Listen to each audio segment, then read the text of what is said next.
महोदय, इस पूरे विजन डॉक्यूमेंट पर जब हम चर्चा कर रहे थे तो मुझे दो तीन चीजें देखने को मिली।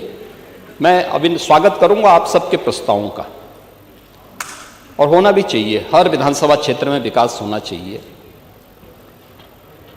हर जगह योजनाओं का लाभ मिलना चाहिए, बिना भेदभाव के गरीब कल्याणकारी योजनाओं का लाभ मिले, क्योंकि समावेशी और समग्र विकास की अवधारणा ही विकसित उत्तर प्रदेश और विकसित भारत की संकल्पना को साकार कर सकता है। लेकिन मैं उस विजन को देख रहा था जो विकास की कम, सत्ता की ज्यादा बात कर रहा था।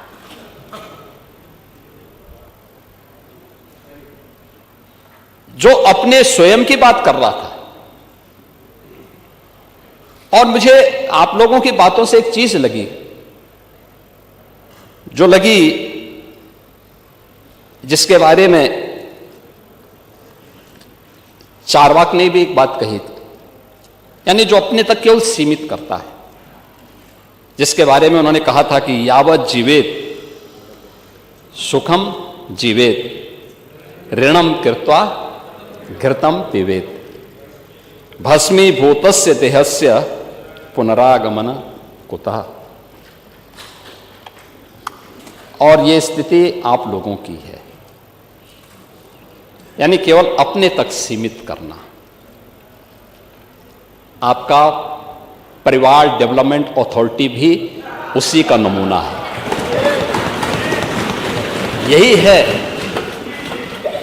ये परिवार डेवलपमेंट अथॉरिटी की ये भावना ही इस पर आधारित है, जिसके बारे में स्वामी विवेकानंद ने कहा था कोप मंडूक होना। उन्होंने अपनी कथाओं में, अपने प्रवचन में एक बात को कहते थे कि एक कुएं में एक मेढक था।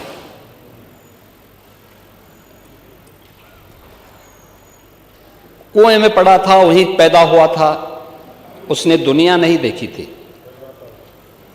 तो एक दिन बाहर का एक मेढक दुर्भाग्य से वहां आ गया। तो उसने पूछा, कहां से आए हो? उसने कहा, मैं समुद्र से आया हूं। कहा, समुद्र कैसा है? उसने कहा, बहुत बड़ा है। कहा, कितना बड़ा? तो उसने छलांग लगाई, तो कुएं की तो छलांग सीमित ही होगी। उसने कहा, क्या इससे बड़ा? उसने कहा, इससे भी बड़ा। उसने एक और छलांग लगाई, कहा, इससे भी बड़ा? कहा, इससे भी बड़ा।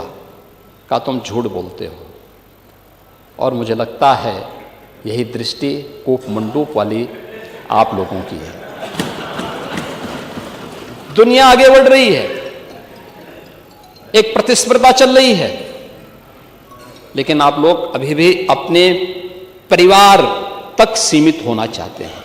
और इसीलिए मैंने कहा ना, एक परिवार डेवलपमेंट अथॉरिटी का शिकार आप हो चुके हैं। प्रदेश को भी आप वहीं ले जाना चाहते हैं।